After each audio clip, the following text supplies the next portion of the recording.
میرا My question question میرے is دو کہ سوال ہیں آپ سے سر. یہ میرا آپ سے پوچھنا سوال چاہتا یہ ہوں ہے کہ میرا سوال یہ ہے کہ اس ہفتے کا پوچھیں کا ایپیسوڈ تیار ہے. آپ نے ہمیں بہت سے سوال بھیجے ہیں. مجھے یہ کہنے میں خوشی محسوس ہو رہی ہے کہ سینکڑوں سوال بھیجے ہیں. اب سوال ہم ظاہر محدود لے سکتے ہیں. ہم نے کیا یہ کہ نمائندہ سوال ہم لیتے ہیں. وہ سوال جو 20 سوالوں کی نمائندگی کرتے ہیں وہ ہم لے لیتے ہیں. تو جن لوگوں نے وہی سوال پوچھا ہوا ہے وہ یہ سمجھیں کہ اس سوال کے ذریعے ان کے سوال کی بھی نمائندگی ہو گئی ہے. ہر سوال ہم لے نہیں پائیں گے کیونکہ بہت زیادہ فلو ہے. بھیجتے رہیے. ہم سبجیکٹ آئیڈینٹیفائی کر کے نمائندہ سوال کے ذریعے آپ کی نمائندگی پوچھیں میں کر رہے ہیں تو پوچھیں.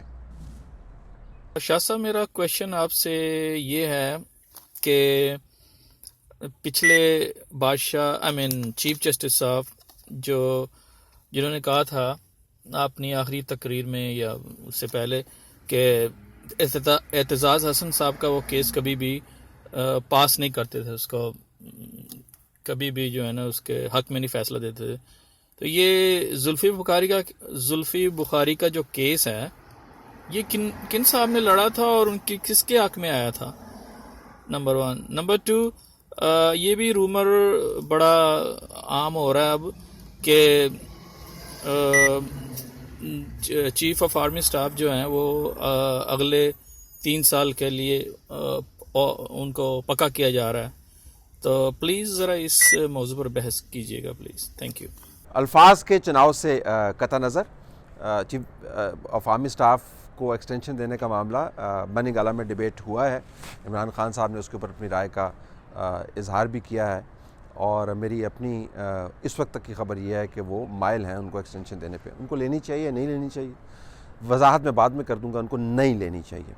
جب ایکسٹینشن لیں گے اگر انہوں نے لی تو اس کی میں وضاحت کروں گا کہ میں کیوں کہہ رہا تھا کہ ایکسٹینشن نہیں لینی چاہیے. نظام خراب ہو جائے گا.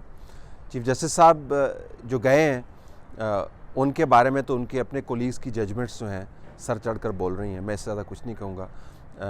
جو جج جو ہے وہ اپنے کیمرہ کے سامنے آئے ہوئے بیانات کی وجہ سے پہچانا جائے اور ایک لیگل سائٹیشن اس کے فیصلے کے نہ دے پائیں کہ جی کیا زبردست فیصلہ کیا ہے, اس کے بارے میں اس کے فیصلے ہی اس کے بارے میں فیصلہ ہے. اس سے زیادہ میں کچھ نہیں کہوں گا. ان کی تاریخ جو ہے وہ رقم کی گئی ہے, انہوں نے خود بھی کی ہے.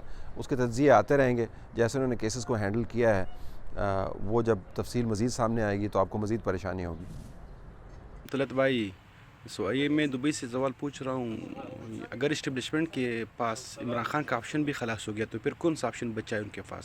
لاسٹ آپشن تو عمران خان نواز شریف زرداری کے ساتھ تو ان کا بھی رابطہ بحال ٹھیک نہیں ہے. اگر عمران خان ساتھ خراب ہو جائے گا تو پھر کیا ہوگا؟ پتہ نہیں کیا ہوگا. میں تو جب ہم سوچتے ہیں کہ اس کے بعد کچھ اور نہیں ہو سکتا, کچھ اور ہو جاتا ہے تو کچھ اور ہو جائے گا. اسے کچھ ہو رہا ہے. آپ دیکھ رہے ہیں بزار صاحب جیسے لوگ مل جائیں گے, فواد چودھری جیسے لوگ مل جائیں گے, شیخ رشید موجود ہیں, اور نہیں تو فیضل حسن چوہان کو بنا دیں گے, خادم حسین رضوی بھی بن سکتے ہیں. کچھ بھی ہو سکتا ہے پاکستان کے اندر. تو اب یہ نہ کہ آپشنز نہیں ہیں. آپشنز نے ملک کا کرنا کیا ہے وہ ایک علیحدہ بحث ہے. آپشن بے تحاشا قطاریں لگی ہوئی ہیں.